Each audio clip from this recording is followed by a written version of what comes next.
So where were we? July 1st, 2015. Have I lived? Am I living? The answer is no. 364 days later, the answer is still no. Then you almost die.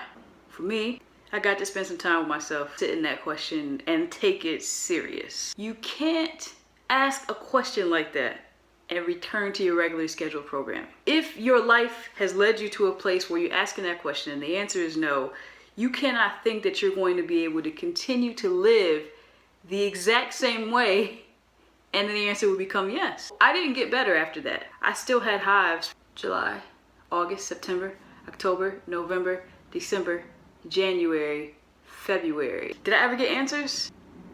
Not from the doctors anyway. Went to the allergist several times. He attempted to put me on medicine. What I think you have, we can't test for. You'll have to take this for a while, and at the 10-year point, you very well may go blind. What? So you ask yourself this question, and you go back to your life, and you realize I was living a life I no longer recognized. In February 16, I went to Nairobi. I wrote down what a successful life looks like for me. But from February, March, April, May, June, I didn't do anything different. I just wrote it down. I didn't have the courage at that time to completely change the trajectory of my own life. But I had the power in my hands, in my mind, in my words, in my actions. So death came knocking. I wasn't ready to answer. July 1st, 2015. It was the longest nightmare I've ever been awake for. It was so unexpectedly painful. It disrupted every part of my being. I remember driving. Everybody was going about their day. Nothing was different in the world. Meanwhile, I had my aunt's dentures in my back seat in a dress that I was taking to the funeral home. And I just kept having to sit with it. What happens when you get to the end? You gonna be alone? You gonna be scared? People have these ideas or perceptions and we put these things out there, but will they truly be able to say that you lived, that you impacted people while living for the positive? The answer is no. The answer is truly no. Most people don't even know me. My family doesn't even know me. Why? I didn't know me.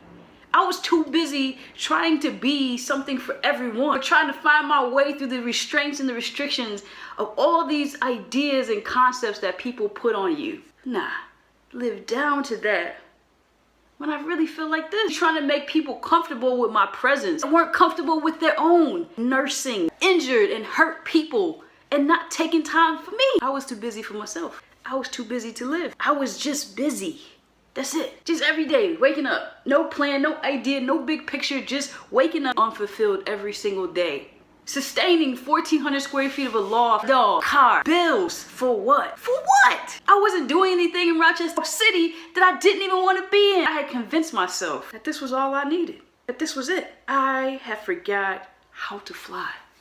You ask that question and then you take the time to answer it and then you try to return to your regularly scheduled programming and it just won't work. Your body has a visceral reaction to you trying to shave yourself down for people, for places, for things.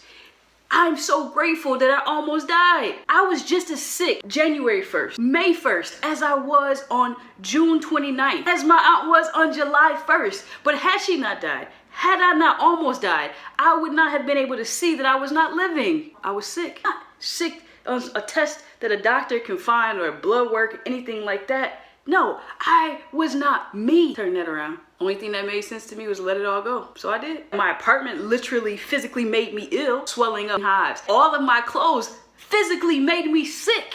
This is the only item of clothing. This right here is the only thing that I could take with me because it was the only thing that did not make me sick. I couldn't wear anything else. Whatever didn't fit in the backpack did not go. I gave away all my stuff. And I didn't care. I didn't want it anymore. I had no idea what I wanted. So how can I help you get what you want? I'm being disingenuous to myself. And I am my first concern. Me. I had to come first.